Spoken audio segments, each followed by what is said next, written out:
I stood in the softly lit hallway leading to the private dining room, my heart thudding against my ribs. Tonight was supposed to be an ordinary shift at La Fenice, the upscale restaurant where I worked, but nothing felt ordinary now. My manager's warning echoed in my ears. This table is VIP, Elena. Whatever they need, you provide it. No mistakes. His usual easygoing demeanor had been replaced with an anxious urgency that unnerved me. Still, I needed this job, and I'd faced worse than demanding customers before. After a steadying breath, I pushed open the heavy door. The room was bathed in a warm golden glow, cast by an ornate chandelier. A round table occupied the center, surrounded by men in sharp suits. Their conversation hushed the instant I entered. 6 pairs of eyes turned toward me, assessing. I forced a polite smile and stepped forward, keenly aware of how small I felt in the presence of such commanding men. "Good evening, gentlemen," I said, praying my voice didn't tremble. "Welcome to La Fenice. I'm Elena, and I'll be your server tonight. May I start you off with some drinks?" I kept my posture straight and professional as I circled the table, pen and pad in hand to take their orders. My black uniform, crisp shirt and pencil skirt, felt suddenly too tight, as if it might betray the rapid pounding of my heart. One by one, the men answered. Quiet murmurs of whiskey, red wine, still water. They barely looked at me, more interested in resuming their private conversation. That was fine with me. Invisibility was my specialty after all. But when I reached the last chair, I sensed rather than saw that the man seated there had not spoken. Slowly, I lifted my gaze.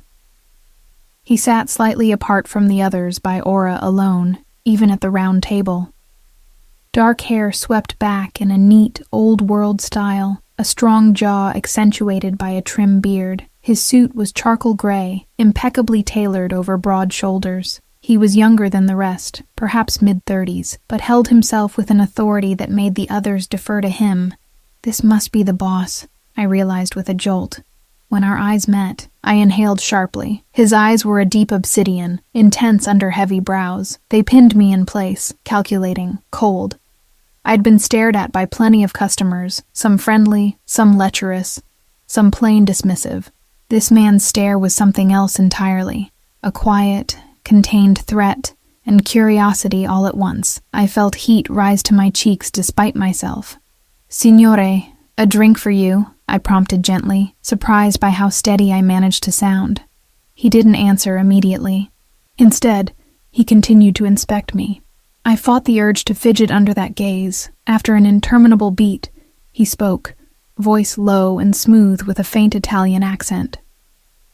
"A glass of Barolo, per favore," he said.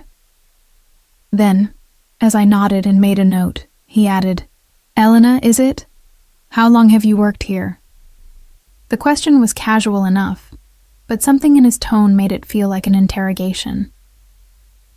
"Almost a year now, sir," I replied softly. My eyes flickered to the thick silver ring on his right hand, emblazoned with a symbol that looked like a winged lion. I wondered if it meant something, maybe a family crest. I quickly cast my eyes down, not wanting to seem rude. He hummed, neither displeased nor satisfied. The silence stretched uncomfortably. I realized the others were waiting for his order to be completed before continuing. Finally, he gave a slight nod, dismissing me. I murmured an apology and retreated from that heavy stare. As I gathered their drink orders, the men's conversation resumed in low-guarded tones. I wasn't trying to eavesdrop, but in the hush of the private room, snippets were unavoidable. "Shipment arriving Friday," one man murmured. Another responded, "The port, protection money." The words made my stomach tighten. They were discussing something that sounded dangerous, certainly not normal dinner chatter. I forced myself to focus on the task, deliver the drink orders, then get out. Returning with a tray of crystal glasses and bottles, I set them down carefully on the table. My hand only shook slightly as I poured the boss's Barolo, the rich red wine swirling into his glass. He watched me still, a hawk observing a mouse. "Grazie," he said quietly when I finished, surprising me. His politeness seemed at odds with the menace in his eyes. "Prego, signore," I replied, stepping back. I hoped that was the end of it, but fate was rarely so kind. as I moved behind the boss to pour water for an older gentleman with graying temples. That man shifted and bumped my arm just as I tipped the pitcher. Water sloshed over the rim, splashing onto the tablecloth and the man's expensive suit sleeve. My breath caught. Oh no. Mi dispiace. I'm so sorry, I blurted out, grabbing my service towel to dab at the spill. The older man's face reddened in anger and he jerked his arm away, cursing under his breath. His reaction was explosive. "Stupid girl," he snarled in Italian. "Watch what you're doing." My cheeks burned with embarrassment and fear. I knew VIP guests could be temperamental, but something told me these men were far less forgiving than the usual wealthy diners. "It was an accident," I apologized again, my voice cracking slightly. I dared a glance toward the head of the table. The dark-eyed boss was still watching, expression unreadable, but his gaze flicked to the older man and back to me. Before I could retreat, the older gentleman grabbed my wrist tightly. Pain lanced up my arm as his fingers dug in. "These clothes cost more than you make in a year," he hissed. I opened my mouth, heart hammering, unsure whether to plead or demand he let go. Tears pricked at the corners of my eyes, but I refused to let them fall. "Enough!" came a cold command from behind me. The pressure on my wrist vanished as the older man immediately released me, muttering, "Scusa, Don Dante." I stepped back hastily, cradling my wrist against my chest. The boss, Dante, had spoken that single word with quiet authority, and it had instant effect. My fingers trembled as I smoothed my apron, trying to regain composure. Dante turned his attention to me. "Go fetch another napkin and more water," he said, tone calm, as if nothing had happened. I nodded gratefully and made my escape from the room. Out in the hall, I exhaled shakily. My wrist throbbed where the man had grabbed me. The encounter rattled me more than it should have. I'd dealt with my share of aggressive men in the past. An involuntary shudder ran through me at the memory of hands much crueler than a drunken diner's. But something about those 6 men set off every alarm bell in my body. I had a sinking feeling I knew why. Anyone local to Naples heard whispers, rumors of powerful families that ran the city's underworld, organized crime, the Camorra. Could these men be? "Pull it together," I whispered to myself. I couldn't afford to lose this job by freaking out at a mere suspicion. Still, as I retrieved a fresh jug of water and napkins, I noticed my hand was not just trembling, it was shaking. To calm myself, I took a moment by the kitchen doorway and watched the bustle of the staff inside. Normalcy, safety. I pressed the cool jug to my overheated forehead. Just one more round in that room and they'd likely be eating in peace, without needing me hovering. I could get through this. Holding my head high, I re-entered the private dining room. The men had resumed their discussions. I kept my eyes down, aiming straight for the older gentleman who had insulted me.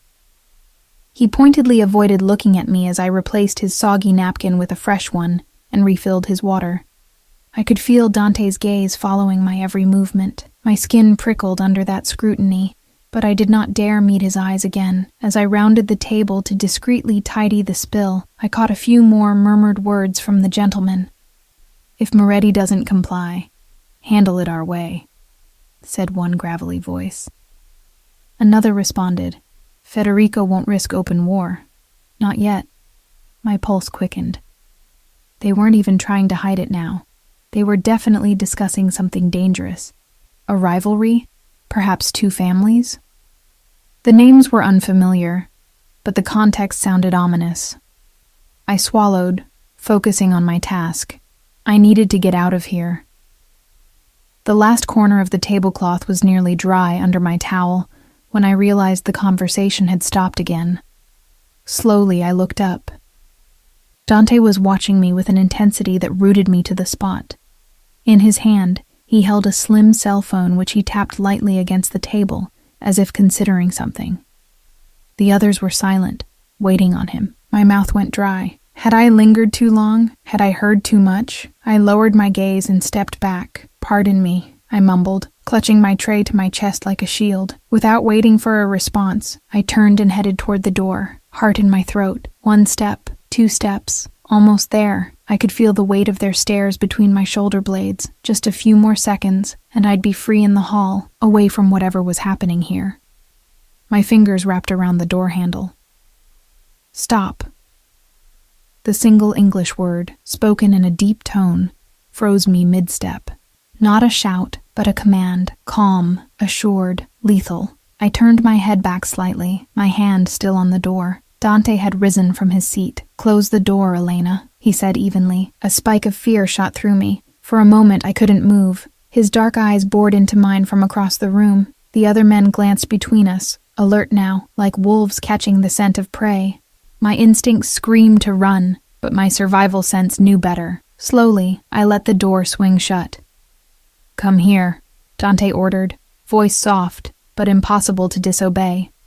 My feet carried me forward before I had fully processed the decision. The room felt suddenly colder. I stopped a few feet from him, my gaze fixed on the polished toes of his expensive shoes. "Look at me," he said. Reluctantly, I raised my eyes. His expression was unreadable. "What did you hear?" A jolt of panic constricted my chest. They knew I'd overheard their conversation. My mind raced. Should I lie? I couldn't admit to hearing talk of war or names. That felt like signing my own death warrant. But if I lied and they knew, I swallowed hard, trying to wet my dry throat. Nothing, sir. I was just cleaning." The man who had grabbed my wrist earlier scoffed, but Dante held up a hand to silence him. He stepped closer. I could smell his cologne now, smoky and woodsy, like cedar, mixed with the faint scent of wine. He was close enough that I had to tilt my chin up to keep eye contact. "Elena," he murmured, almost gently, "you're shaking." His voice held a note of something. Concern? It made no sense. I'm just cold, signore," I managed. A lie so flimsy neither of us believed it. His eyes narrowed, and a ghost of a humorless smile touched his lips. "A shame," Dante exhaled slowly, then his gaze flicked to one of the burly men standing by the door, one of his bodyguards who had been silent all evening. In Italian, Dante gave the order that turned my blood to ice. "Non lasciarla andare." His voice was quiet, but firm. "Don't let her leave." Two of Dante's men flanked me as I was led out of the private room, my heart pounding in my throat. The door closed behind us with a heavy click, cutting off the low murmur of voices before it could resume. One guard, a mountain of a man with a shaved head, stood by my side. The other took position at the end of the corridor, arms folded. I was effectively caged, stuck in this dim back hallway of La Fenice with nowhere to run. The taller guard's name tag, oddly domestic on his expensive suit, read Vincenzo, though I doubted that was the name his friends used. He towered over me, saying nothing, his expression blank as stone. I tried a shaky smile. I really didn't hear anything," I offered quietly in Italian, voice barely above a whisper. Vincenzo gave no response, not even a glance in my direction. It was like speaking to a statue. My mind whirled with possibilities of what might happen next, each more terrifying than the last. Were they going to hurt me? Kill me? A cold sweat broke out on my back. I thought about making a run for it. But the second guard at the corridor's end was built like a bulldozer and likely just as fast. Even if by some miracle I slipped past, where would I go? They probably had men posted at the restaurant exits by now. And calling the police, was that even an option? If these men truly were camorristi, the police might be the least of my worries. Involving law enforcement could put me and anyone I cared about in even more danger. No, I had to handle this carefully. Minutes ticked by, each one an agony of uncertainty. The muffled sounds of diners in the main hall filtered faintly down the corridor, oblivious to my predicament. At one point, the door to the private room opened and one of the suited men, the one who had grabbed me, stepped out. My pulse spiked. He cast a cold look my way, saying nothing as he walked past us and out to the main dining room, likely to use the restroom or make a call. I shrank back instinctively, but the man barely acknowledged me. It was as if, once Dante had intervened, I ceased to exist for that older man. Yet his earlier fury replayed in my head, and I rubbed my wrist where bruises were already forming. The memory of Dante's quiet enough echoed. For reasons I couldn't fathom, he had stopped the man from hurting me further. Why? Perhaps he thought only he had the right to decide my fate now. Eventually, after what felt like an hour, but may have been only 15 minutes, the private room door swung open again. Dante emerged, buttoning his suit jacket with unhurried grace. The meeting must have concluded. Behind him, the other men filtered out, their expressions carefully neutral. They passed by me without a word. Though I felt their curious glances, I kept my eyes glued to the polished floorboards. The older gentleman who had caused the spill didn't even spare me a look, his face strained as if still angry or perhaps embarrassed by Dante's rebuke. Once the others had departed down the hall, Dante stood before me in the now quiet corridor. It was just him, myself, and Vincenzo, looming a few steps away. Dante regarded me silently for a moment. Without the others around, he seemed even more imposing somehow, his presence expanding to fill the hall. I swallowed hard, gathering courage I didn't truly feel. "Signore, please," I began, forcing myself to meet those dark eyes. "I swear I won't say a word to anyone. I didn't even really understand what you were discussing. I'll forget I ever heard anything. Just let me go home." Dante tilted his head slightly, considering me. In the silence, I heard the distant clink of cutlery from the main dining area, and the thud of my own heartbeat in my ears. "What do you think you heard?" he asked calmly. I hesitated. Was this a trap? If I admitted I heard words like war or Moretti, would that condemn me? But claiming total ignorance might insult his intelligence. "Not much," I said carefully. "Something about someone not complying and handling things your way." My voice trembled despite my effort to keep it even. "But I don't know what any of it meant, I promise. I was just focused on cleaning the spill." Dante stepped closer until he was mere inches away. The subtle cologne I'd noticed earlier was more pronounced now, a smoky, leathery scent that made my head light.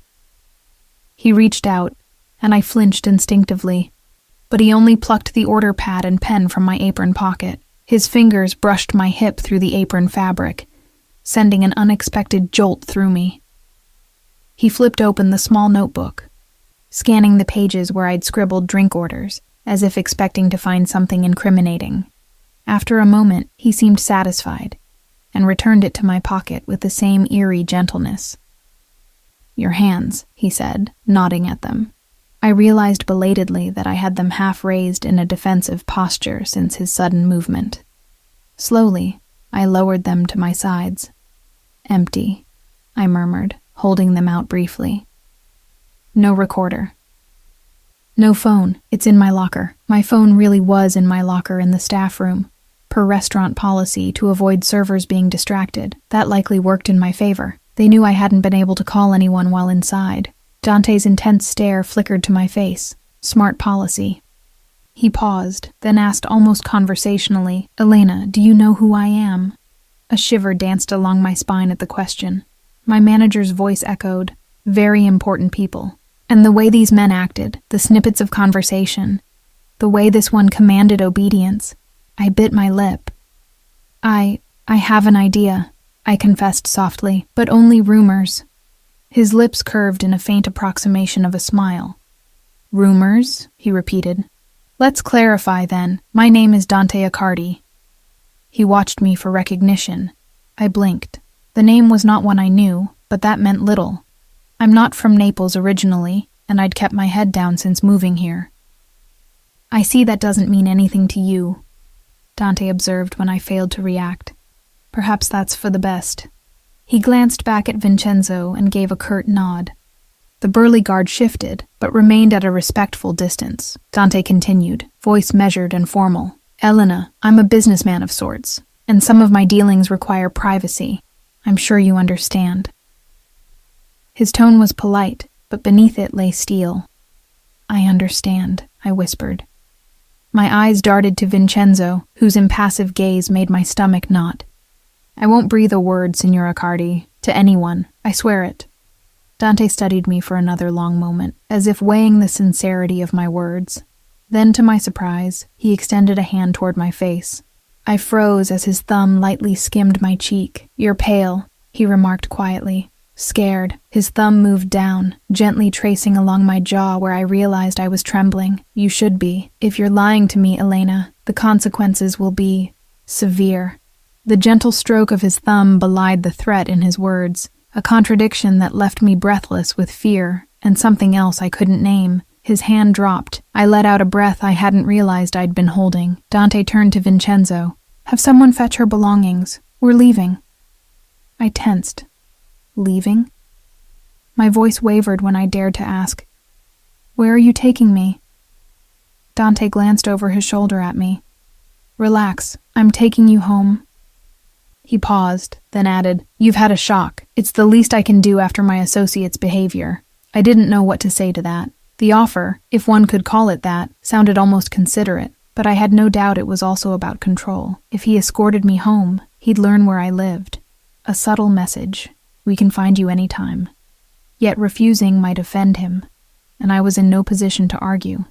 Vincenzo had already strode off, presumably to retrieve my coat and phone from the staff locker area. Dante angled his head toward the exit. After you, he said, gesturing with a polite bend of his arm, as if we were simply leaving a dinner party. Trembling legs carried me forward. As we walked through the main dining area, the clink of silverware and low murmur of patron conversations washed over me, bizarre in their normalcy.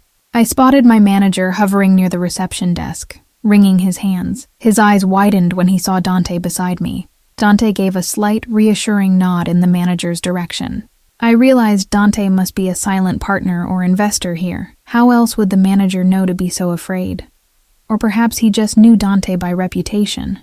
Either way, no help would come from that quarter. My boss would sooner pretend he saw nothing than risk crossing a man like this. Within a minute, Vincenzo caught up, holding my threadbare gray coat and handbag. I muttered a thank you as I took them, slipping the coat on. It did little to ward off the chill that was more from shock than the winter air. Dante led the way outside. The night was brisk.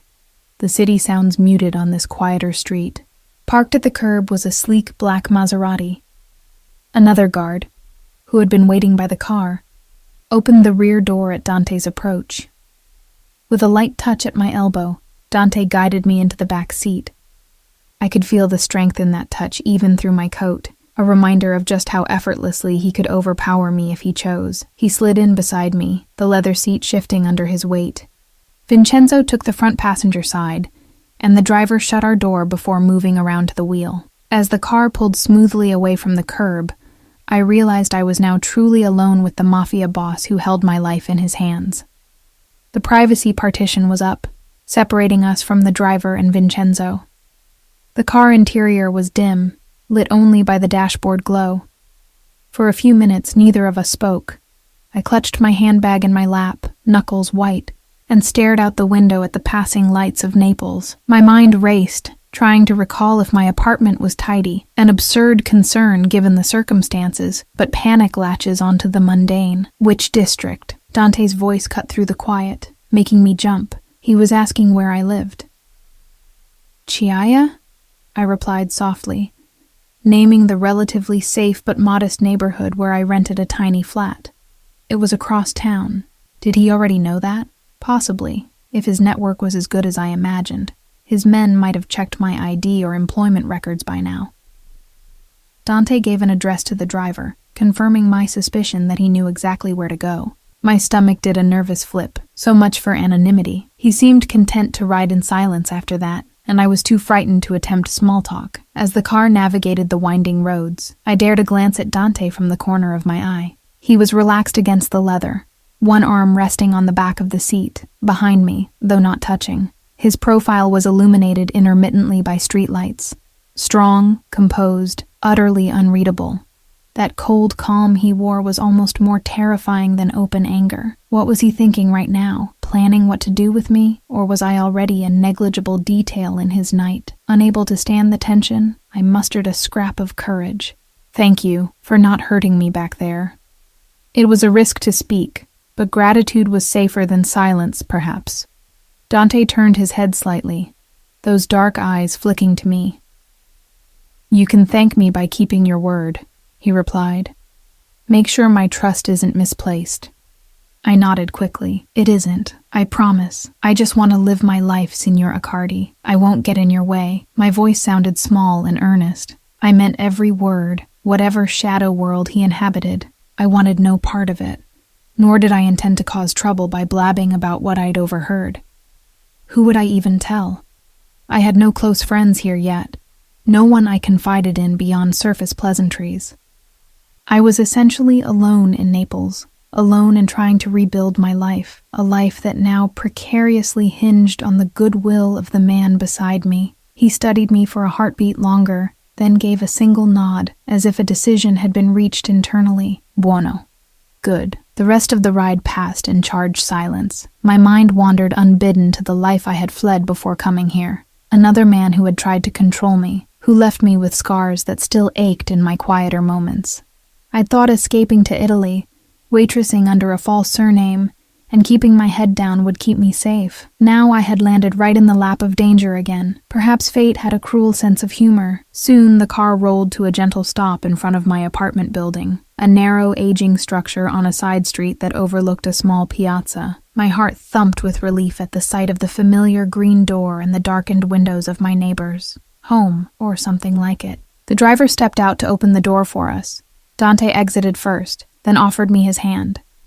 I hesitated but took it, allowing him to help me out of the low-slung car. His palm was warm and firm around mine. Once I was steady on the sidewalk, he released me, but not before his gaze swept the quiet street, alert and searching for any potential threat. It was subtle, just a slight tensing of his frame, the way his chin lifted as he looked into the shadows. It struck me then that even here, in a seemingly mundane moment, Dante was ever the predator keeping watch. Did he ever truly relax? "Which unit?" he asked quietly, eyes now on the building. "Third floor, Unit 3B, I said. My voice was steadier now that we were on my turf, however meager it was. To my surprise, Dante moved to accompany me to the door. "You don't have to," I began, meaning to say he needn't come up, but I bit my tongue at his sharp glance. "I'll see you inside, Elena," he said firmly, leaving no room for argument. Perhaps he wanted the final assurance that I wasn't about to run straight to the phone and call the police, or call anyone. Or maybe he simply wanted to confirm this was truly my residence and not a lie. I cast an apologetic glance to the driver and guard lingering by the car, as if I were inconveniencing them, then inwardly laughed at myself. Why did I care what they thought when my very life was in limbo? Still, politeness dies hard.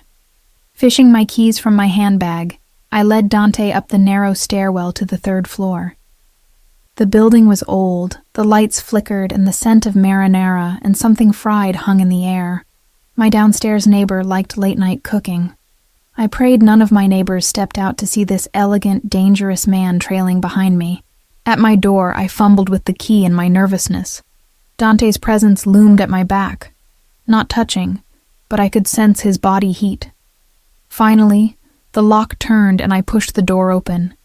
I flicked on a lamp inside, casting a soft amber glow over the tiny space that comprised my living room and kitchenette. It was tidy but obviously cheap. A second-hand sofa, a scuffed coffee table, minimal decorations beyond a few travel photos, and a postcard of Florence on the wall. For a heartbeat, embarrassment flushed through me. I was standing in my humble little life with a man who likely lived in a mansion. Dante stepped in after me, his broad shoulders nearly brushing the doorframe. He surveyed my apartment swiftly, checking corners and windows with practiced vigilance before seeming to relax slightly. He said nothing about the space, only turned to face me.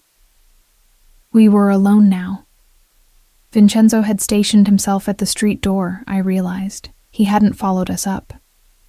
So it was just Dante and me in the hush of my apartment, the air thick with everything unspoken between us. I set my keys on the table with a clatter that sounded too loud. I faltered, then tried again. "Would you like a glass of water or something?" The absurdity of playing hostess to a mafia don in my own home struck me even as I said it, but I didn't know what else to do. My upbringing had instilled automatic politeness in me, even under duress. A dark brow arched and something flickered in his eyes, Amusement, perhaps. No, thank you. A beat, then. You're surprisingly calm. I wrung my hands together. I figured if you wanted to hurt me, you would have by now, I said, trying to sound braver than I felt. Begging you further would only show disrespect. You have my word, and that's all I have to offer. Dante considered me in silence. Then he stepped closer. So close I instinctively backed up until the wall was against my shoulders. He didn't cage me in, not exactly, but his proximity was enough to make me hyper-aware of every breath. I'm not in the habit of harming innocent women, he said softly, almost a whisper. But trust is earned slowly, Elena. You say all you have to offer is your word. Fortunately for you. And I value loyalty and honesty. Prove to me I can trust you, and you'll have nothing to fear. His gaze bored into mine, and I felt the compulsion to look away, but I held it this time, sensing that shrinking from him now would undermine the strength I'd just shown. How can I prove it? I asked quietly. His eyes flickered over my face, perhaps noting the genuine confusion in my expression. By living your life. Continue working at La Fenice. Keep your routine. Say nothing of what you heard. In time, I'll know if you meant what you promised. Dante reached out and I froze, but he only gently lifted my left hand. I winced as his thumb brushed over the tender inside of my wrist, where faint bruises were forming.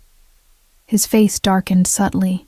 That should not have happened. I apologize for Giorgio's behavior. I blinked in surprise. A mafia boss apologizing to me? It was likely more about his pride, his man stepping out of line, than concern for my well-being. Still, the unexpected civility threw me. Thank you, I mumbled. It's okay.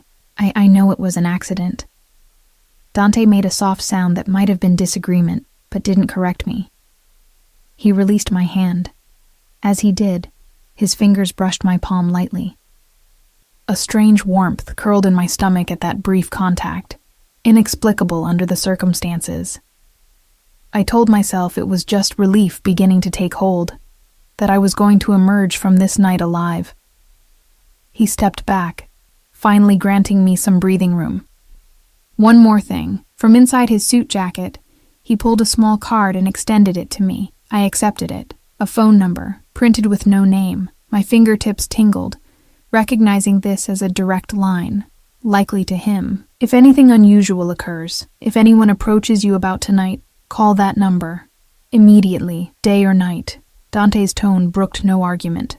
That includes if the police come with questions. You call me. I'll handle it. I nodded dumbly, tucking the card in my pocket. I hoped never to use it. Dante turned to leave, then paused at my door, hand resting on the frame. He glanced back at me, and for the first time that night, I saw something other than cold control in his expression. It was fleeting, gone almost before I registered it, but it looked like reluctance.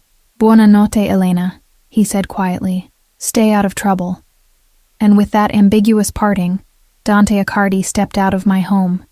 I released the breath I'd been holding, knees almost buckling with relief as I heard his measured footsteps retreat down the stairs. Only when I heard the distant sound of the building's front door closing did I dare to move to my window.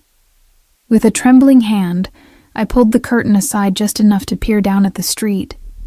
The black Maserati remained, engine idling. I saw Dante emerge from the stairwell and stride to the car. Vincenzo opened the back door for him. Before getting in, Dante lifted his head, as if sensing my gaze. Even from 3 stories up, my heart lurched, and I jerked back behind the curtain, letting it fall shut. Had he seen me watching? Probably. I pressed my back to the wall, chest heaving. Stupid Elena. The last thing I wanted was for him to think I was spying on him now of all times. I waited several minutes before peeking again. The curb was empty. Only then did the reality crash down on me. I had stepped into the lion's den tonight and somehow walked out intact.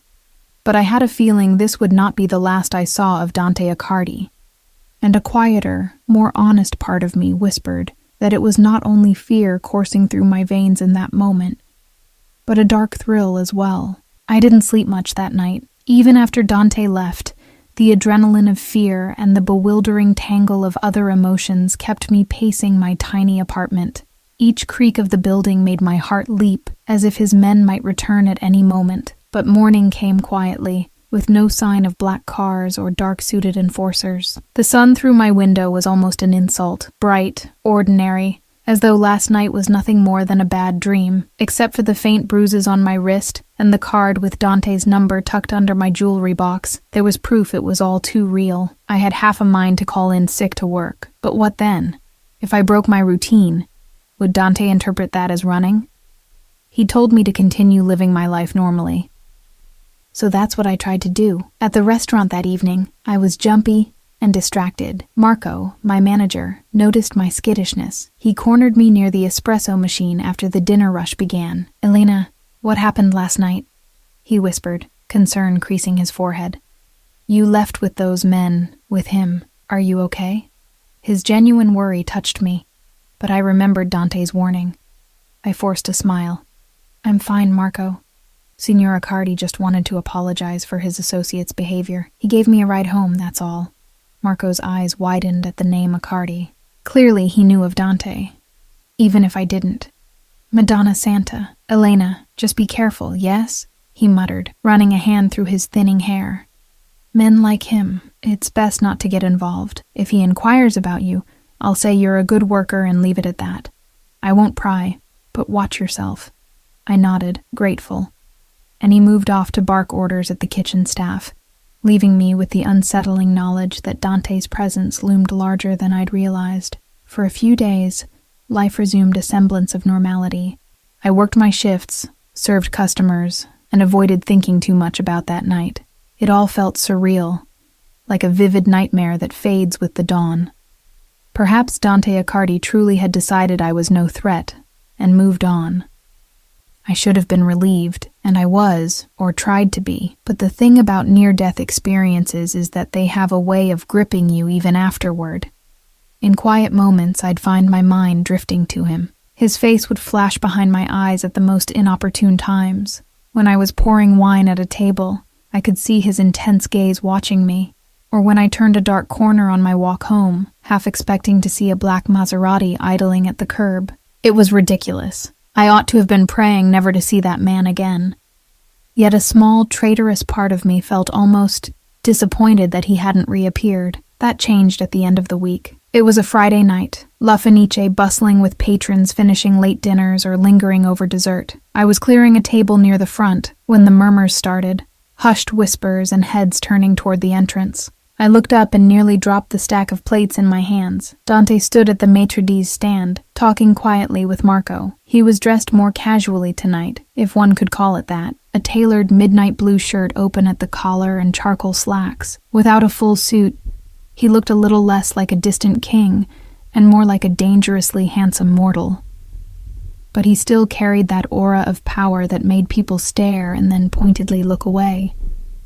My heart did a strange flip. What was he doing here? Was this a social call or another test? Marco caught my eye across the room and gave a quick nod, signaling me to approach. I set the plates down and wiped suddenly damp palms on my apron before crossing over, trying to steady my breathing. "Buonasera, Signor Accardi," I greeted politely, willing my voice to remain even. It felt as if every patron in the vicinity was sneaking glances at us. "Buonasera, Elena," Dante replied. His voice was civil, almost warm by his standards. He looked at Marco. "I appreciate you accommodating me on short notice. A table for one, perhaps at the back, somewhere private." "Of course, sir," Marco said immediately, and grabbed 2 menus, one for the show of it. He led us toward a small corner table near a side window. It was semi-secluded, often reserved for couples on dates or VIPs who wanted privacy. I trailed a step behind, pulse racing. Dante had set a table for one. Was someone joining him? Or was the second menu for me? Surely not. I was working. Once we reached the table, Marco placed the menus and offered a bright smile. "Can I send over a bottle of our Amarone for you, sir? On the house, to thank you for your continued patronage." Dante inclined his head in polite refusal. "Just water for now." He slid into the booth. "I have a meeting shortly." Marco murmured assent and backed away. His eyes flickered to mine as he left, filled with questions and worry. I tried to telegraph assurance to him with a small nod. When he was gone, I stepped forward to do my duty as server, though my stomach was knotting itself. "May I get you anything to start?" I asked, pulling out my notepad as if this were any normal table. Dante's gaze settled on me, and I felt it like a physical caress, or a burn perhaps. "Sit," he said. I blinked. "Pardon?" He nodded to the seat opposite him in the booth. "Sit with me for a minute. I promise not to keep you from your work too long." A couple at a nearby table were definitely staring now, no doubt wondering why a waiter was being invited to sit with a patron. My cheeks flushed. I'm on shift, signore. I'm not sure Marco won't mind," Dante interjected smoothly. "Not if it's me who asked." There was a hint of wryness in his tone, as if fully aware of the weight his request carried. He raised an eyebrow. "Unless you don't want to?" That caught me. He was giving me an out, superficially at least. But turning him down in front of the restaurant, and potentially irking him, was not something I was keen to do. Besides, truthfully, I did want to. My curiosity had been smoldering for days. I slid onto the seat, smoothing my apron nervously. "Only for a minute," I agreed quietly. A satisfied glint touched his eyes. He closed the menu, clearly not here for the food. "How have you been, Elena?" The question was so ordinary, yet coming from him it felt profound. "I've been fine," I said carefully, "working, trying to stay out of trouble, as you advised." His lips quirked, almost a smile. Good girl. The praise, if it was that, made a warm tingle of pride rise in me, embarrassingly. Dante continued, his fingers drumming lightly on the closed menu. "I came to ensure that everything is, in fact, all right, that no one has bothered you since our last meeting." I shook my head. No one. Aside from my own overactive nerves, I thought wryly, it's been quiet. "Ben," he studied me, not speaking for a moment. I tried not to fidget under that penetrating gaze. In the background, I heard the soft clink of dishware and murmurs of conversation, but it all felt distant. Here, in this little corner, it was just us. Finally, he broke the silence, voice lower. "You've been on my mind, you know." I looked up, startled. "I have?" Dante chuckled softly. "You sound so surprised. Surely you realize by now that you left an impression." He rested an arm on the back of the booth, leaning slightly closer. "Not many people have the composure you showed after the situation you were put in. Fear, yes, but you didn't completely break." His eyes flickered with something like respect. "That intrigues me." My breath caught. I didn't know how to respond to that. He spoke as if I were some puzzle. "I was terrified," I admitted. "I still am, to be honest. But I didn't see any other choice except to hold myself together. Falling apart would have gotten me nowhere." "Precisely." He nodded as if I'd confirmed a theory. "You have a survival instinct and intelligence." He paused. "And perhaps secrets of your own?" I tensed. "What do you mean?" "A young woman, alone in a city like Naples, far from family." Dante's tone was probing but not unkind. "Your manager told me you came here a year ago from the north. No friends or relatives nearby. That is unusual. I'm curious what you're running from." My mouth went dry. Of course he had looked into me, and Marco must have let slip the basics. I hesitated, fingers twisting in my lap. The easy answer was a lie, that I just wanted a change of scenery, but Dante's sharp gaze told me he would see through that. He valued honesty, he'd said. Perhaps a partial truth would suffice. "I moved here to get away from someone," I said at last, keeping my voice low. "An ex, he wasn't a good person. I needed a fresh start." Dante's expression darkened subtly. "Did he hurt you?" I managed a tight smile. "Not in ways you could easily see." I subconsciously touched my wrist, remembering different bruises, ones that had long since faded. "Rar, I don't mean to be evasive, but I'd rather not talk about him. He's my past." A tense silence fell. I worried I might have annoyed him by shutting down his inquiry, but then Dante gave a single, understanding nod. "Va bene. For what it's worth, Elena, I know something of running from one's past. His jaw tightened slightly, and I caught a flicker of pain in his eyes before it vanished. Whoever he had been before, whatever had led him to become the man he was now, clearly weighed on him. The thought made him seem more human, and against my better judgment, I felt a pang of empathy. Dante straightened a fraction, as if catching himself. He switched to a lighter topic. The food here, it truly is excellent, isn't it? It sounded almost like small talk, which amused me given the source. I nodded, letting him change the subject. Yes, the chef is Sicilian. He does amazing seafood pasta, and our tiramisu is pretty famous locally. I recall you recommending the tiramisu, actually, Dante said. It took me a second to realize he was referring to the first time we met, when I listed dessert options to the table and specifically highlighted it. It stunned me that he remembered something so trivial from that tense night. Would you like a slice? I offered with a tentative smile. On the house, of course. Chef would be delighted to impress you. His eyes softened just a bit. Perhaps another time. I didn't come to eat, as you guessed. He glanced at his watch, an elegant silver piece that probably cost more than my yearly rent. I have a meeting soon, but I wanted to see with my own eyes that you were okay. Something fluttered in my chest at that. Concern? For me? I'm all right, I assured him. A little more jumpy than before, maybe, but I'm managing. Good. He reached across the table suddenly. I froze as his fingers brushed against a stray lock of my hair that had escaped my ponytail. He gently tucked it behind my ear, an intimate gesture that made my skin heat. I was acutely aware of how public this was, but the corner was dim and mostly out of view. Still, my heart hammered from more than just the risk of being seen. If you ever find you're not managing, Dante said in a low voice, remember you have my number. Use it. I swallowed, unable to break away from his gaze. I will. He lingered a moment, his fingers near my cheek, as if debating something.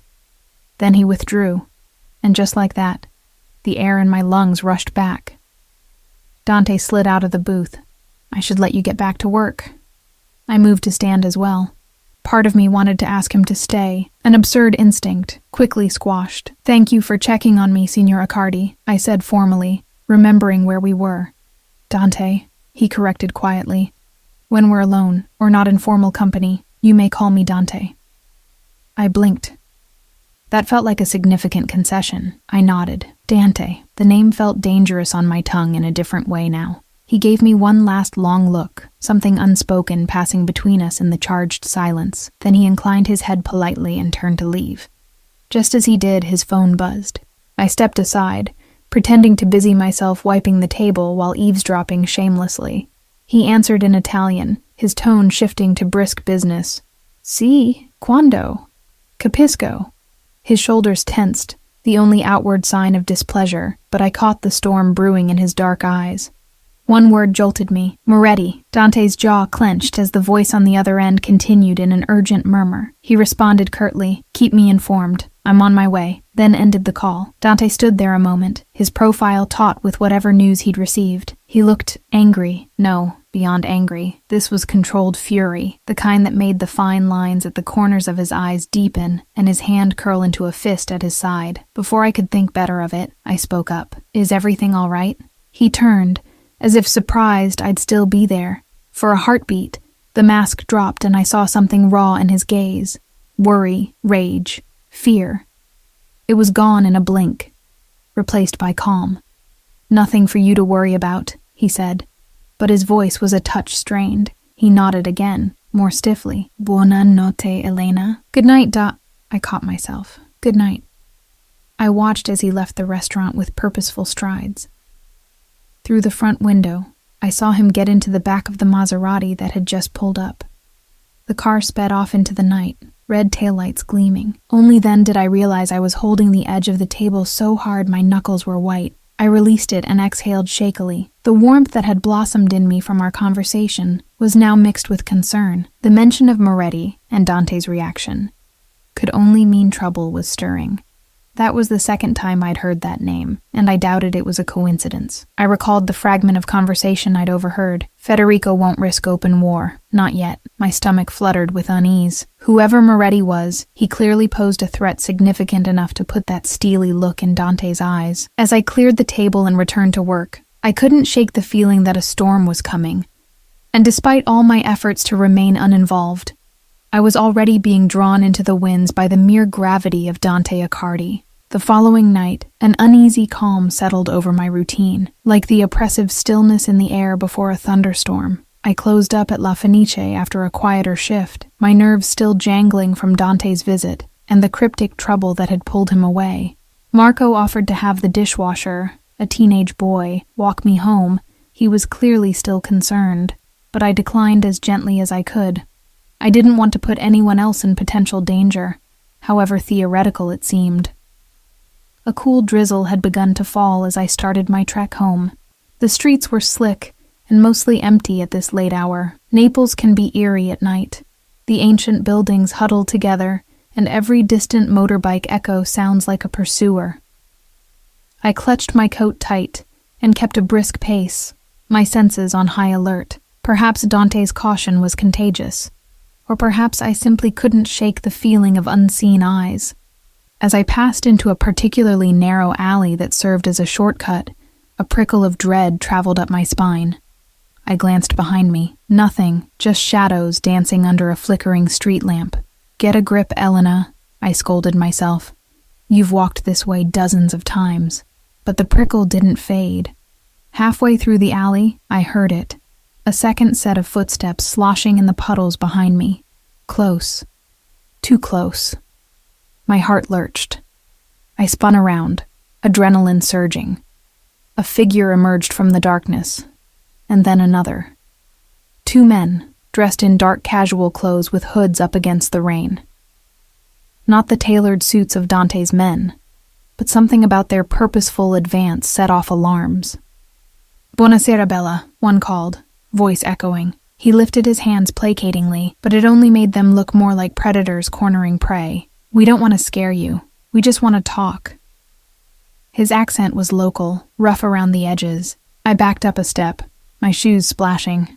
"I'm in a bit of a hurry," I said, attempting steadiness. "Maybe another time." The second man circled slightly to my flank, cutting off the way I'd come. My pulse skyrocketed. The first man spoke again, still honeyed malice. "No need to be rude. We have some mutual friends, you and us. Thought maybe you could help us get in touch." Mutual friends? Realization struck cold and hard. This was connected to Dante. I had no doubt. These weren't muggers. They wanted information or leverage. My voice tightened. "I think you've got the wrong person." "Elena, right?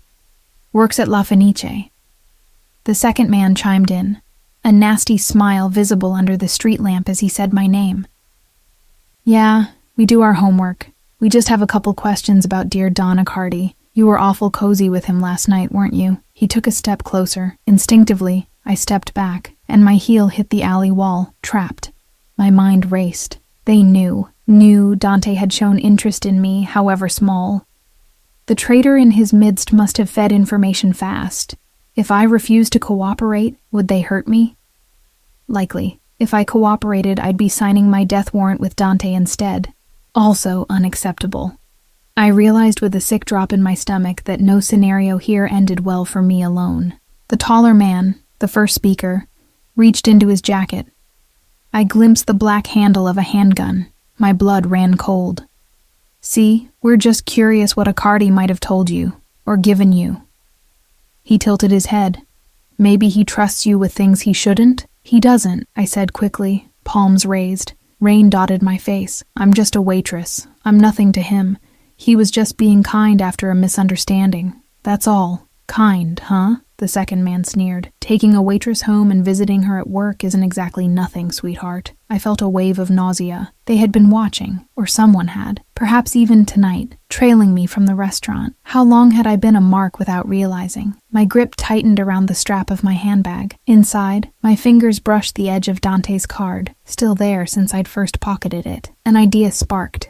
Terrifying, but maybe my best hope. "Look," I said shakily, trying to keep them talking. "Even if he did talk to me, do you really think I'd cross him by telling you? He would kill me. He'd kill all of us." It wasn't an exaggeration. Dante's reputation, even from my limited knowledge, implied ruthless vengeance. Maybe he would, the leader shrugged. Maybe not. Maybe he'll be dead soon anyway. My heart seized. That casual mention of Dante's possible demise made it clear. These men were Moretti's, and they intended to eliminate Dante, one way or another. The man went on. "Either way, you should be more scared of us right now, Bella. Talk, and we might let you go. Stay quiet and—" He clicked his tongue, the unspoken threat hanging. As he inched closer, I forced myself to meet his eyes. "If you hurt me, he'll never forgive it. He'll hunt you." My voice was steadier than I felt. I might just be a waitress, but I'm under his protection. The words felt bizarre coming from my mouth, bold and presumptuous, but I needed to project confidence. They hesitated, exchanging glances. Perhaps they didn't expect defiance. The second man scowled. "Protection? He barely knows you. Stop bluffing and give us something useful." Instead of answering, I made my move. With trembling hands, I slipped my phone from my coat pocket and pretended to fumble it. In truth, I was using the motion to hide pressing the single speed dial saved there, Dante's number.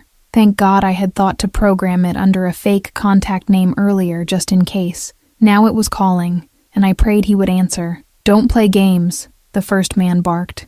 "What did you hear at the meeting? Is he making a move against Don Moretti?" Rain mingled with cold sweat on my skin. "I don't know," I insisted, which was the truth. "I don't know anything about a move. He doesn't confide in me. I'm not part of his world." The second thug lunged forward, fed up with talk. He seized my arm roughly and shoved me against the wet brick wall. Pain jolted through my shoulder. He leaned in, breath sour and eyes pitiless. "How about now? Feel like sharing?" A crack of thunder sounded in the distance. My thoughts screamed in panic. The call? Had Dante picked up? Even if he had, would he hear anything? The phone was in my hand, pinned between me and the wall. Screen probably slick with rain now. In desperation, I cried out loudly, "Let go of me," hoping the phone would pick up my distress. The man slapped a hand over my mouth, smothering my next shout. Tears sprang to my eyes at the sudden terror and the sharp ache where my head hit the wall. Through the ringing in my ears, I vaguely heard a tinny voice. My phone line was connected. A voice was shouting from the ground where the phone had fallen. Dante's voice, I realized dimly, roaring my name. "Elena, Elena, rispondi." The thugs heard it too. The one holding me cursed. The other bent to grab my phone. But before he could, a new sound cut through the alley. The screech of tires and an engine revving hard. In a heartbeat, the mouth of the alley lit up with twin headlights. A car barreled in, brakes squealing as it halted. A black Maserati, Dante's car. Relief and fear warred inside me at the sight. Everything happened in a blur then. The man holding me spun, drawing his gun, but a gunshot rang out from the car. The side window was down. Dante himself was leaning out, a pistol in hand. The thug yelped and dropped his weapon, clutching at his arm. He'd been hit with precise aim. The other attacker returned fire at the car, a thunderous bang in the alley. I screamed, ducking instinctively. The bullet pinged off metal. In the next second, Dante was out of the car, fury emanating from him like a dark aura. Two more of his men poured out from the front seats, Vincenzo among them, guns raised. "Stai fermo!" Dante shouted, advancing like death incarnate. The thug who had grabbed me backed away, holding his bleeding arm. The second one hesitated, gun wavering. Against three armed opponents, their bravado faltered. I pressed myself against the wall, shock rendering me useless for the moment. Dante's eyes flickered to me, checking I was alive, then zeroed in on the men with a murderous glint. "Big mistake," he growled at them in a low, deadly tone. "Did Moretti send you, or are you freelancing idiots?" One attacker bolted, the uninjured one, sprinting deeper down the alley into the maze of lanes. Vincenzo moved to pursue, but Dante barked, "No, stay with her," pointing at me. Vincenzo immediately placed himself between me and the direction of the runner, gun trained forward. The wounded thug tried to drop to his knees, perhaps to plead, but Dante was on him. In a swift motion, he slammed the man against the wall, the same spot I'd been pinned moments ago. Dante pressed his forearm to the man's throat, gun shoved under his jaw. The ferocity in Dante's face was terrifying. I saw in that moment the true, ruthless predator he was reputed to be. "Answer me," Dante hissed. "Who sent you?" "Fuck you," the man spat, one hand still on his bleeding bicep. He tried to seem defiant, but his voice shook. Dante's expression turned almost pitying. "Wrong answer." With a sickening thud, he drove his fist into the man's gut. The thug doubled over with a wheeze. Dante hauled him upright again, patience clearly gone. "Federico Moretti sent you, yes?" The thug coughed, finally nodding frantically. "See, yes, he wanted information. Didn't tell us you'd come so fast," he groaned. A bitter smirk twisted Dante's lips. "You thought I'd leave her defenseless? Stupido." He released the man's throat, only to crack the butt of his pistol across the thug's temple in a brutal strike. The man crumpled to the ground, unconscious or worse. Dante looked ready to finish him off entirely. "Dante!" I gasped, stepping forward impulsively. My knees were shaking, but I managed to stand. "Let's just go, please." The alley had become a war zone in seconds. I couldn't stomach the idea of more blood, even if this man had meant me harm. His head snapped in my direction, eyes wild. For a fraction of a second, I thought he might not even recognize me in his fury, but then he blinked, reality returning. He lowered the gun, breathing hard. The thunder rumbled again overhead, and the rain fell steadier now, drenching us all. Vincenzo moved swiftly, securing the fallen thug's weapon and checking his pulse. "Alive," he grunted. Dante nodded curtly. "Tie him up and put him in the car. We'll deal with him later." To another guard, the driver who now approached, he jerked his chin. "Find the other one. Alive or dead, I don't care." As his men sprang into action, Dante strode toward me. My heart was still in my throat. He stopped just an arm's length away, eyes raking over me as if to assure himself I was unharmed. Without a word, he took off his jacket and draped it over my shoulders. Only then did I realize I was shivering violently, from shock, or cold, or both. His jacket was warm and smelled of him, a mix of that woodsy cologne and something darker. "Are you hurt?" he demanded, voice rough but quiet. I shook my head, unable to find my voice immediately. I was rattled, yes, but beyond bruises and a likely bump on the head, I seemed intact. A sob bubbled up unexpectedly in my throat, and I clamped it down. "I'm okay," I managed. Dante's jaw was clenched so tight I thought his teeth might crack. "They won't touch you again," he swore, low and deadly. "I promise you that." I believed him. Irrationally, in that moment, I felt safer with this dangerous man than I had ever felt walking these streets alone.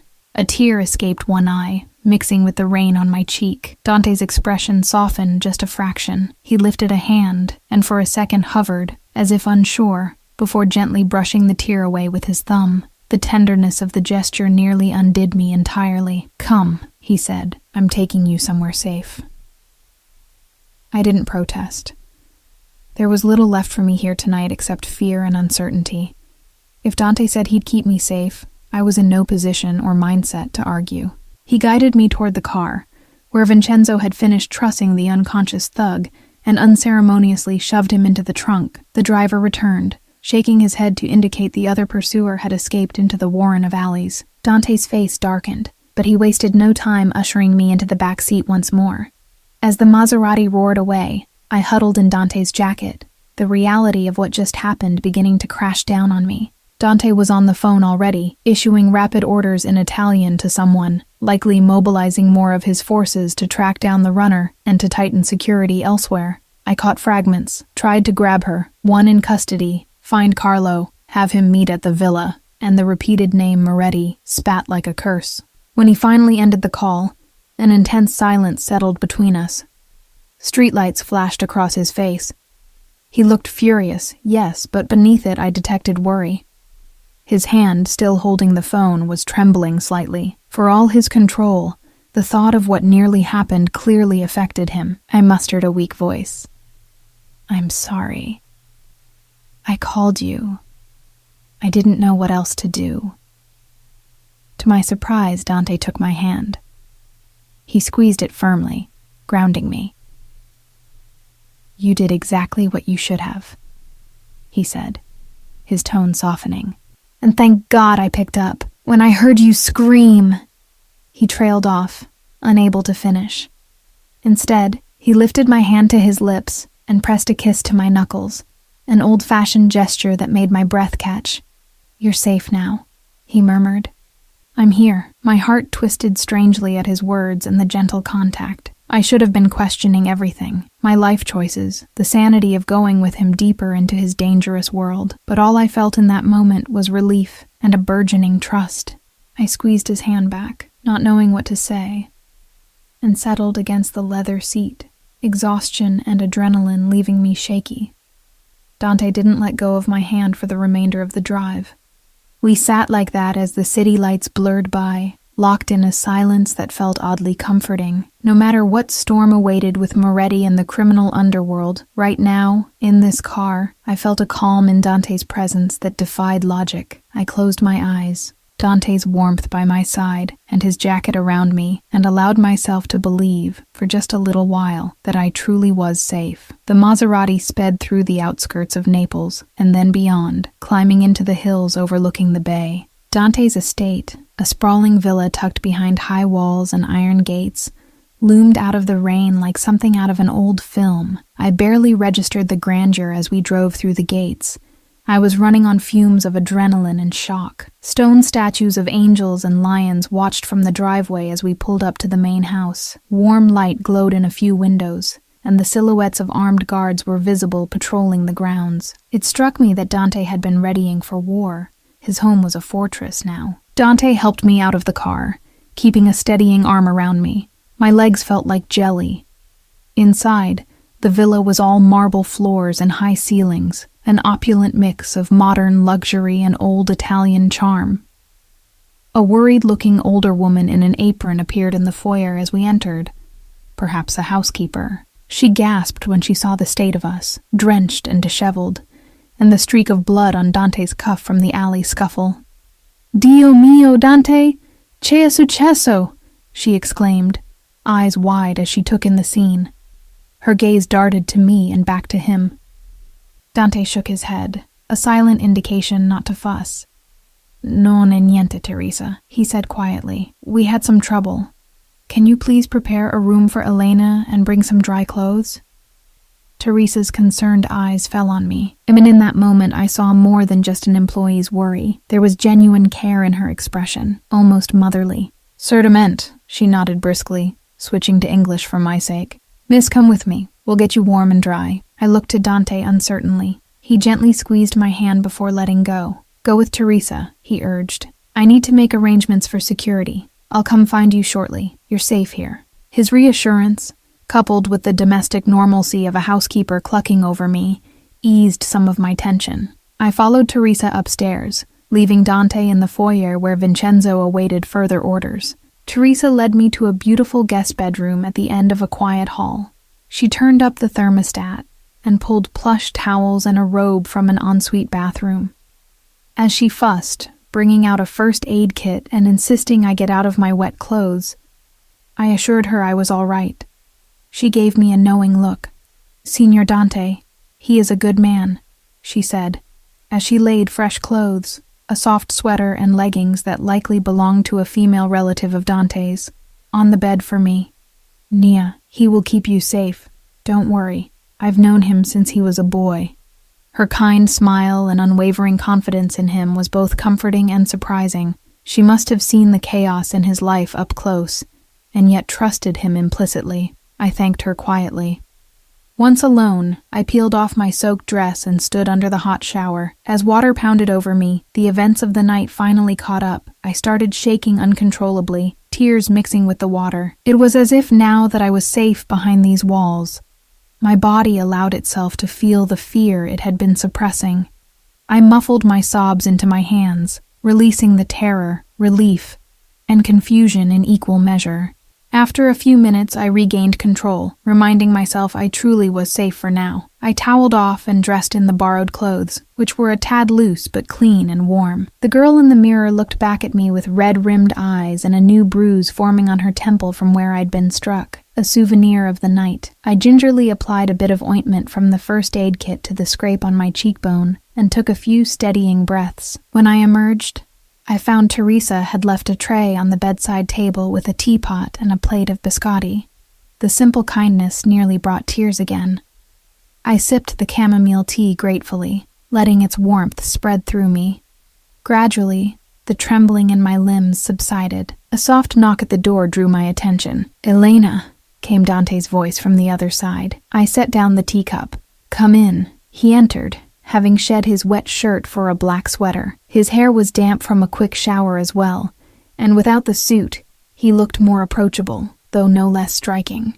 His eyes immediately scanned me for injuries, lingering on the bruise at my temple and the bandage I had placed on a small cut at my hairline. "I'm all right," I said preemptively, offering a slight smile. "Headache, that's all." Dante's jaw tightened as he stepped closer. "They hurt you." It wasn't a question, but a statement laced with anger and guilt. "Just a little. It could have been much worse if you hadn't come," I reminded him gently. "Thank you, by the way. You saved my life. Twice now, I think." He shook his head. "I should never have let it come to that. I underestimated Moretti's reach. That won't happen again." His hand hovered near my face, as if wanting to touch the bruise but hesitant. "May I?" I nodded. His fingertips brushed my temple lightly, examining the swelling. Even that small touch sent a shiver through me, but not from pain. Being alone with him in this quiet room, after all the intensity, felt more intimate than anything before. "I'm sorry," he murmured, surprising me. His eyes met mine, sincere and haunted. "Tonight, you were dragged deeper into my world than I ever intended. You shouldn't have had to see that violence, to be in that kind of danger. It's not your fault that 2 criminals attacked me," I said firmly. "They did that, and the one who betrayed you did that. Not you." I hesitated, then placed my hand over his where it still rested near my cheek. "Besides, I made my choice when I called you. I knew the risks, at least some of them." A rueful smile touched my lips. "I suppose in a strange way, I trust you more than the unknown." Dante looked at me with something like wonderment. "You trust me after knowing what I am, what I'm capable of?" He sounded almost incredulous. I swallowed. "I don't know everything about you, but I know you'd never hurt me, and tonight you showed me that I'd rather have you on my side than anyone else in the world." My cheeks warmed at my own bold words, but they were true. Dante had become my fiercest protector, and frightening as his world was, I felt safer with him than without. A muscle in his jaw twitched. He slipped his hand from under mine, only to cup my cheek fully, his thumb tracing a feather-light path near the corner of my eye. "Or I will keep you safe, Elena," he said, voice low and rough. "Whatever it takes, you have my word." There was such conviction and emotion underlining those words that I couldn't doubt him. My heart gave a traitorous flutter. We were standing very close now. I could feel the warmth radiating off his body, smell the clean scent of his soap mixed with the deeper spice of the man himself. "Dante," I whispered, unsure what I meant to follow with. Perhaps I wanted to ask what now, or why he cared so much, but the words tangled with the thickening silence between us. His gaze dropped to my lips. My breath hitched. Time seemed to slow as he leaned in imperceptibly. Was he about to kiss me? Did I want him to? My pounding heart was a resounding yes, even as logic warned me of the complications. A sharp knock at the doorframe made us jump apart. It was Vincenzo, looking apologetic but urgent. "Boss," he said in Italian, inclining his head respectfully, but with a furrowed brow of concern. "Carlo is here. He says it's important." Dante exhaled slowly, the moment shattered. I stepped back, trying to hide the flush I knew painted my cheeks. Business. Of course. His world never truly sleeps, especially in crisis. "I'll be there," Dante responded. Vincenzo left as swiftly as he'd come. Dante turned to me, regret in his eyes. "I'm sorry. I have to deal with something. Carlo has intel, likely about the leak on my side." He hesitated, then added, "Will you be all right for a while? Teresa is downstairs if you need anything. And there's security everywhere around the house." I managed a reassuring nod. "I'll be fine. Go. This is important." He lingered an instant longer, his hand squeezing mine in a silent promise. Then he was gone, leaving me standing in the soft glow of the guest room, equal parts relieved and aching from his absence. As the door closed, I let out a breath I didn't realize I'd been holding. My heart was still fluttering from the near kiss that had been interrupted. Touching my cheek where his hand had been, I felt simultaneously warm and bereft. Sliding into the armchair by the window, I sipped the remaining lukewarm tea and tried to quiet my mind. Outside, the storm had passed, the rain reduced to a gentle patter against the glass. The villa was quiet, but somewhere distant I thought I heard raised voices for a moment. Perhaps Dante and Carlo discussing whatever betrayal had occurred. I couldn't make out words, just muffled intensity. I hoped, for Dante's sake, they found the mole responsible for tonight. Seeing the controlled rage on his face as he dealt with those thugs, I knew any traitor in his ranks would face worse, and a part of me, deep down, almost wanted that vengeance for him. Dante carried so many burdens. One of them shouldn't be a disloyal confidant stabbing him in the back. As fatigue pulled at me, I settled deeper into the chair. Before I knew it, my eyes slipped shut, the adrenaline crash finally demanding its due. In the safety of Dante's home, my body capitulated to exhaustion, and I drifted into a restless sleep, haunted by shadowy figures and a pair of dark, protective eyes watching over me. I woke to the sound of raised voices echoing down the hallway. Disoriented, I realized I'd dozed off in the armchair. A glance at the clock on a nearby dresser showed it was past 2 a.m. For a moment, I thought I'd dreamt the shouting, but then it came again, muffled by walls but unmistakably angry. Dante's voice and another man's. I stood, heart lurching. Something was very wrong. The house, which had been still, now thrummed with tension. I cracked open the bedroom door and peered into the hallway. Light spilled from a doorway at the far end. The study, perhaps. Shadows shifted. A thud sounded, like something heavy hitting a wall. Panic seized me. I thought of Dante facing some new threat. Perhaps Moretti had come, or another assassin. Without overthinking, I hurried down the corridor. As I neared, I recognized one of the voices arguing with Dante. It was the older man from the restaurant, the one who had grabbed my wrist. Giorgio. My blood ran cold. What was he doing here? The study door was ajar. I crept to it and peered in. The sight made me gasp softly. Dante was standing by his desk, fury etched on his face. Carlo, whom I had not formally met but guessed was the broad-shouldered man near the door, held a gun leveled at Giorgio. Giorgio himself looked disheveled, a cut bleeding above his brow. It seemed a struggle had already occurred. Vincenzo was there too, blocking the window as an exit. "You lying traitor," Dante said in a low, deadly voice that sent chills through me. "After all my family did for you, after I treated you like an uncle, this is how you repay us? By crawling to Moretti?" Giorgio sneered, though I could see fear in his eyes. "Your father would have never let things come to this," he spat. "He knew how to show respect. He practically snarled the word. "You are a whelp trying to play a man's game. Moretti understands the old ways." "He promised me—" Dante moved so fast I barely registered it. One moment he was behind the desk, the next he had crossed the room and struck Giorgio across the face with the back of a pistol. Giorgio reeled, hitting a bookcase and slumping to the floor. Carlo flinched but kept his gun trained, eyes on Dante for the signal. "Promised you what?" Dante roared, standing over the cowering man. What did he offer that's worth betraying the family you've served for decades? Money? Power? Giorgio wiped blood from his lip, laughing hollowly. Survival, boy. He glared up at Dante with a mix of spite and twisted regret. You're too stubborn to see it. Moretti is going to win. I chose the winning side while I still could. I advised your father to do the same before he got himself killed. But you, Acardis, too proud. Look where pride gets you. Dante went deathly still. Something in Giorgio's words hit a nerve. Mention of his father, perhaps. When he spoke again, his voice was eerily calm. Did you have a hand in my father's death? Giorgio's face contorted.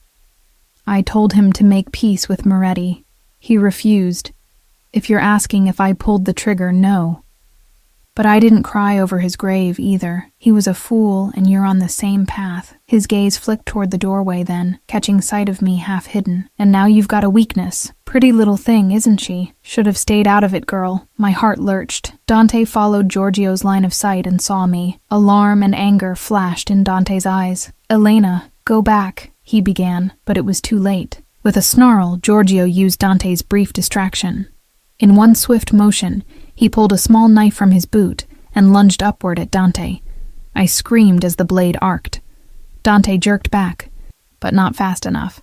Giorgio slashed a line across Dante's side just under the ribs. Dante grunted in pain, stumbling. Carlo shouted and rushed forward, but Giorgio was desperate. He lunged again, aiming for Dante's chest this time. Dante caught Giorgio's wrist, the knife hovering inches from his heart. They grappled. Dante's face contorted in pain and effort as blood started to seep through his sweater. I didn't think, I just reacted. Without hesitation, I pushed the door fully open and ran into the room. There was a heavy crystal paperweight on the desk. I snatched it up. Before Giorgio could register me, I swung it hard against the side of his skull. The crack was sickening. Giorgio crumpled, knife clattering from his hand. Dante staggered back, catching himself on the edge of the desk, one hand pressed to his bleeding side.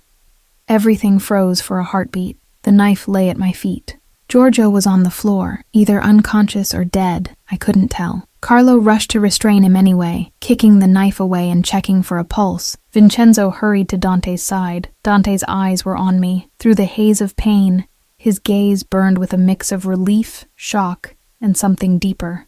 Elena, he breathed. I realized I was shaking, the paperweight still in my hand. I dropped it with a thud, and it rolled across the carpet.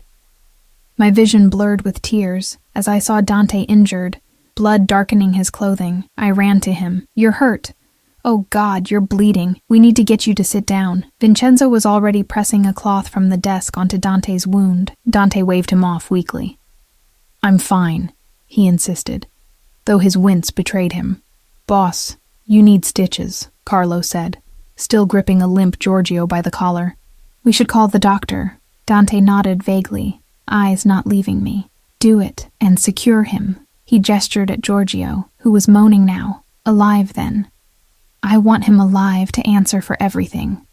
Carlo dragged Giorgio out of the study, barking orders at some other men who had appeared in the hall. Vincenzo quietly exited to fetch the doctor. In moments, Dante and I were alone in the study, save for the faint sounds of activity as the household mobilized around the emergency. I guided Dante to the leather chair behind the desk. He sank into it with a stifled groan. Blood glistened on his hand where he clutched his side. I knelt beside him, adrenaline making me oddly calm. Lift your hand, let me see, I said softly. He obeyed, grimacing. The cut was a few inches long along his ribs, oozing red. Not immediately life-threatening, but deep enough to need proper care. I pressed the cloth back firmly. Dante inhaled sharply at the pressure. Sorry, I murmured. He shook his head. No, it's all right. His voice was strained. One hand rested on my shoulder, as if to steady himself, or to reassure me. Elena, you shouldn't have been in here, he said. But his tone lacked heat, replaced by worry. If he'd hurt you? I swallowed the lump in my throat. I heard yelling. I was afraid you were in danger. I knew you were. How could I stay away? A faint, rueful smile tugged at his lips. You saved my life, he said, astonishment coloring his words. Again, it seems we are even. I managed a shaky laugh that was half a sob. I'd rather we stop trading rescues under violent circumstances. The smile faded as he studied me, his expression turning solemn and haunted. You could have been killed, he whispered, voice raw. And not just tonight. Because of me, Elena. Because you know me. I'm so sorry. I reached up, placing my fingers gently against his lips to hush him. Don't apologize. I knew the risks, remember? I'd do it again. He closed his eyes briefly, as if absorbing my words. When he opened them, the depth of emotion there took my breath away. I don't understand you, he said in a rough whisper. You should hate me for all of this. Fear me, but instead you... He broke off, voice choked. I realized with a start that his lashes were damp. He was holding back tears. Dante Accardi, the Mafia boss feared by so many, was on the verge of breaking down. It shattered something inside me to see it. I moved without thinking, wrapping my arms around him as best I could in the chair. His body tensed at first in surprise. Then he let out a shuddering breath and leaned into me, careful of his wound. His larger frame folded toward mine, head lowering until his forehead rested against my collarbone. I felt hot droplets on my skin where his face pressed, and realized he was silently crying, and one of his arms curled around my waist, clutching me as if I was the only solid thing in his world. Dante, I whispered, running a hand through his dark hair soothingly. I'd never seen anyone so strong look so broken. All I wanted was to take that pain away, to shelter him as he'd sheltered me. He made a strangled sound, neither word nor sob, but it conveyed anguish and yearning all the same. Then, in a voice muffled against me, he asked quietly, "Can you hug me for 2 minutes?" The words were plaintive, almost childlike in their vulnerability. My heart cracked wide open. I tightened my embrace immediately. "For as long as you need," I answered softly, holding him close. I stroked the back of his head, his hair damp with sweat. He trembled slightly in my arms, and I realized this might be the first time in years that Dante had allowed himself to be this vulnerable with anyone. We stayed like that well beyond 2 minutes. Time lost meaning as I cradled him. Eventually, his shaking subsided. He lifted his head, and I saw unshed tears in his eyes, and a profound gratitude and love in his expression. He framed my face with his hands, gaze searching mine. There was so much he wanted to say. I could feel it in the way his fingers trembled on my skin. Perhaps it was too soon, too chaotic to speak of feelings explicitly, but in that gaze I read everything. The fear of losing me, the relief that I was here, the wonder that I cared for him despite it all. Gently, I wiped a tear from his cheek. He caught my hand and turned his face to press a fervent kiss into my palm. The intensity of that simple act stole my breath. "Elena," he murmured, voice low and thick with emotion. He hesitated, then simply said, "Thank you," but I sensed those words carried depths unspoken. A warm flush spread through me. I knew what he meant. "Always," I replied softly. We were inches apart. The air between us crackled with an intimacy that had been building for days, ignited fully by the rawness of the moment.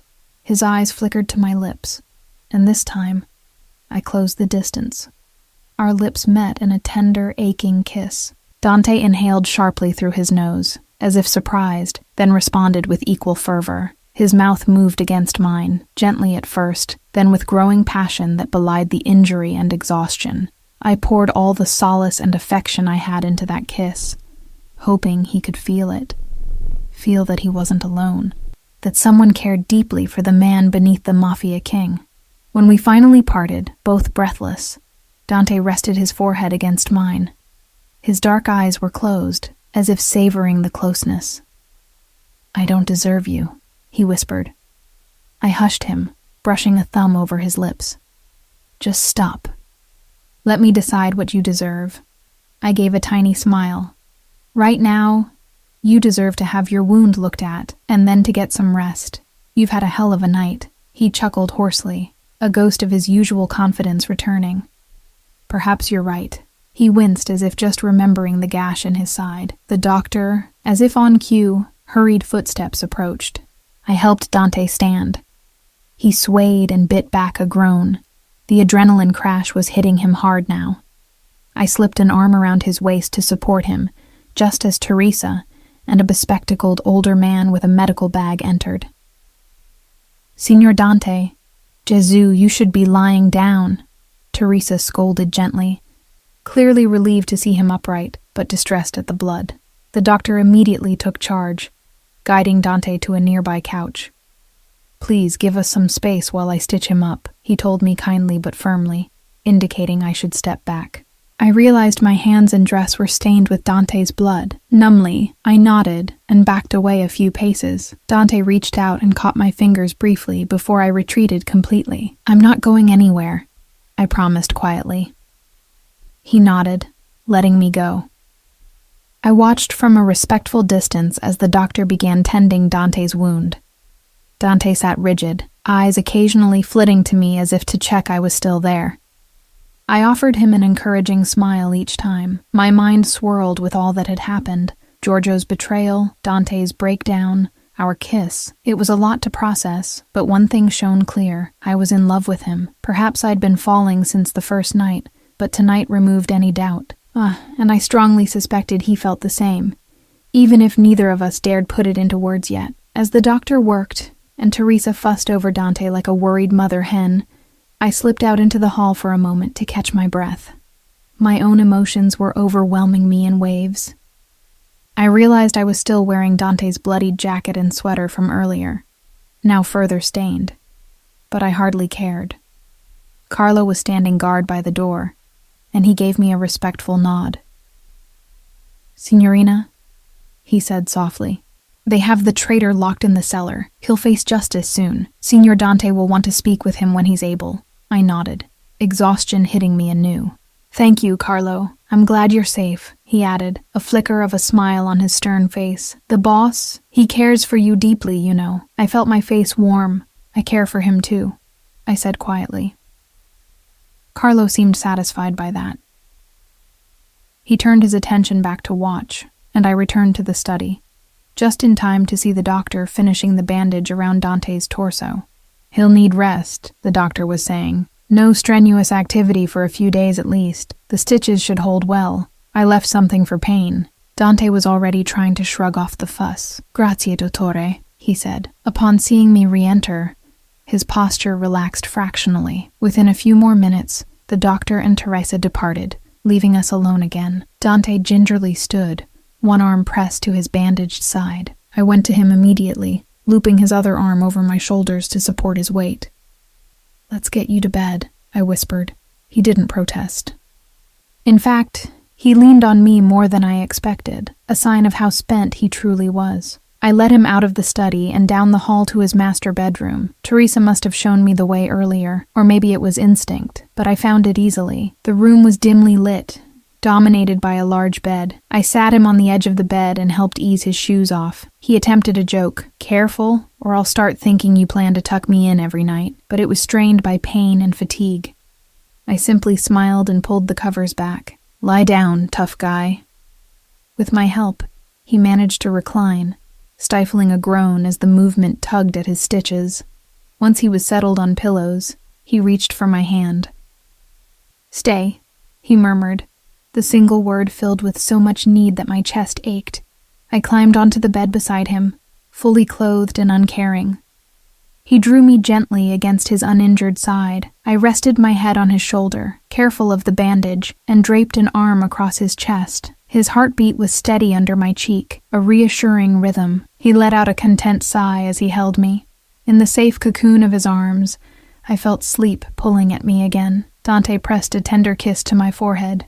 "Buonanotte, Elena," he whispered. I tilted my face up to steal one more soft kiss from his lips. "Good night, Dante." As I closed my eyes, I knew that come morning, the world outside this room would rush back in.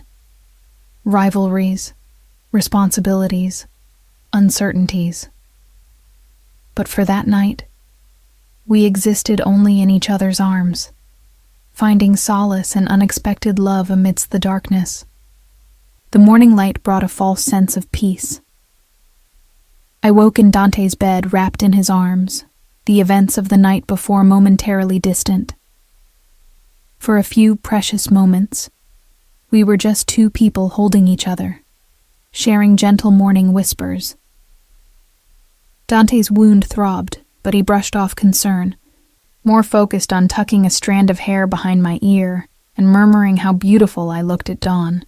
I blushed, laughing softly that he must still be lightheaded from blood loss to say such things. But reality intruded swiftly. A knock at the door. Carlo with urgent news. Moretti had gone to ground with his loyalists. Rumors swirled he was enraged by Giorgio's failure and planning something desperate. There was also news that the thug who escaped the alley had identified Dante's villa to Moretti. A retaliation strike was likely. The war was not over. Dante's face hardened as he absorbed the updates. In that instant, the tender lover of Dawn was replaced by the Mafia Don preparing for battle. He thanked Carlo and immediately began issuing orders. I sat up, anxiety coiling in my gut. Dante turned to me, apology and determination in his eyes. "I have to end this, Elena. Today." "I understand," I replied quietly. My fingers twisted in the sheets. "What should I do?" He crossed to me and took my hands. "I want you far from here. Moretti won't hesitate to target you again. I can't fight if I'm worried about your safety." He nodded to Teresa, who lingered at the door. "Teresa will take you to a safe location, somewhere no one knows about." My heart dropped. Leave? Now? I tightened my grip on his hands. "No, I'm not leaving you, Dante." His jaw clenched. "Elena." I stood, ignoring the tremor in my legs. "Last night you told me to trust you and you would keep me safe. I do trust you. But you have to trust me too. We face this together. I'm not a coward, and I won't run and hide while you risk everything." His eyes flashed with emotion. Fear, frustration, love. "It's not cowardice. It's common sense," he growled. "If anything happened to you..." I rose on my toes and kissed him, a brief but fierce press of my lips to silence his protest. "You said I was your strength last night. Let me be that now.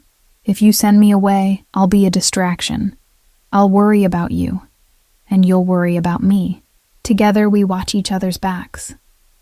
Dante rested his forehead against mine, exhaling shakily.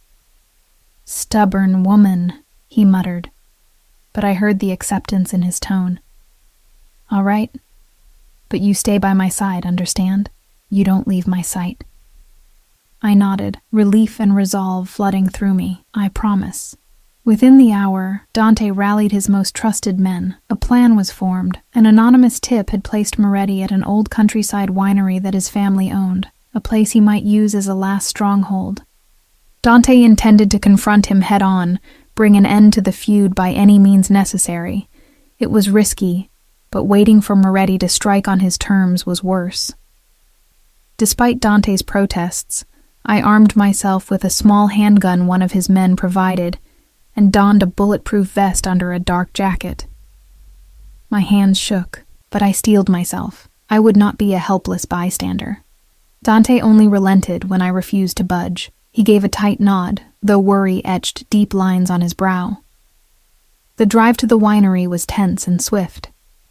I rode with Dante in an armored SUV, Carlo and Vincenzo in the front, 2 more cars of Dante's soldiers trailing.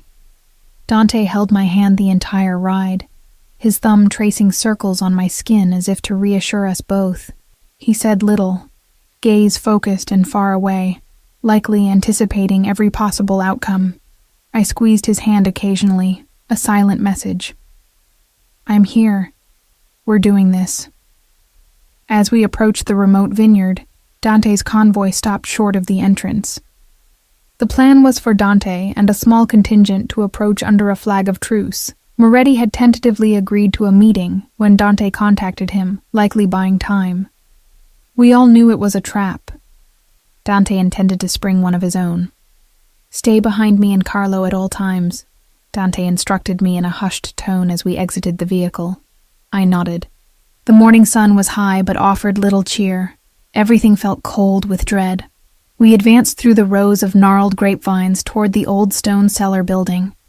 A handful of Moretti's men stood outside, guns visible. Among them, a tall, silver-haired man stepped forward, Federico Moretti. He wore a crisp suit as if hosting a business meeting, but the malevolence in his eyes was unmistakable. "Accardi," Moretti greeted with a thin smile. "I was surprised by your call. I didn't think you had the stomach for a direct confrontation. Perhaps I underestimated you." His gaze slid to me, and his smile widened into a shark-like grin. "Ah, and you brought your little sweetheart. How charming. I heard she packs quite a swing." He touched a bandage on the side of his head. I realized with a jolt that he bore a wound, possibly from the thug I'd brained who must have reported back. Dante bristled but kept his tone civil. "Federico, this ends today. No more games. You return what is mine and we settle this once and for all." Moretti chuckled. "What is yours? Do you mean the territory you stole? Or the dignity? Or perhaps the girl?" He tisked. "You young ones are always so dramatic. You think this is a fairy tale? That you can just walk away with your prize?" His eyes flashed. "Your father thought the same before I shot him." I felt Dante tense like a coiled spring. Carlo beside us tightened his grip on his rifle. Dante's voice came out deadly calm. "You've confessed at last." Moretti shrugged. "Not that it was a secret. Everyone knew but couldn't prove it." "And what will you do? Kill me? There are dozens ready to take my place and hound you forever. Or perhaps you'll die here, and I'll take my victory. Either way, ragazzo, you don't win." In a flash, Moretti signaled his men. The air erupted with the crack of gunfire.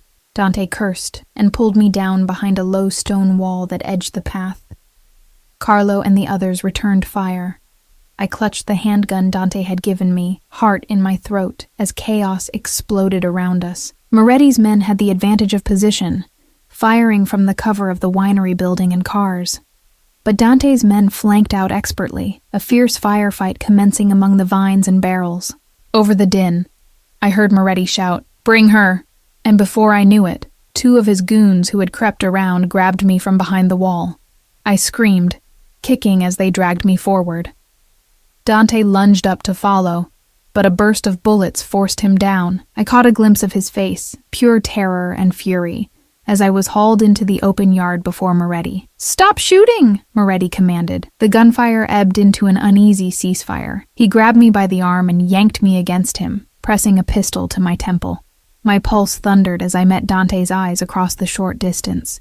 He had risen from cover, gun aimed at Moretti, chest heaving. "Drop it, Accardi!" Moretti barked, digging the barrel into my skin. "Or I splatter your lover's brains right here." Dante's face went ashen. Slowly, he bent and set his gun on the ground, raising his hands. Carlo and the others looked poised to intervene, but Dante shouted, "Stand down!"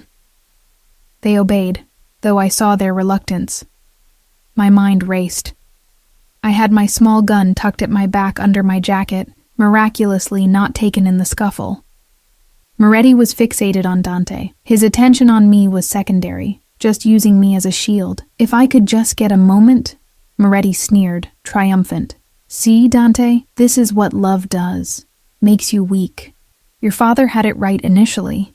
Family, blood, that's what matters. Women are distractions. And now your distraction will cost you everything." He cocked the gun, the metallic click making my blood freeze. "Any last words before I paint the ground with her?"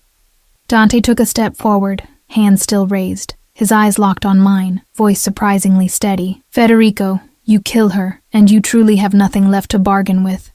My men will slaughter you to the last. If you let her go, I will walk away from Naples, cede the territories."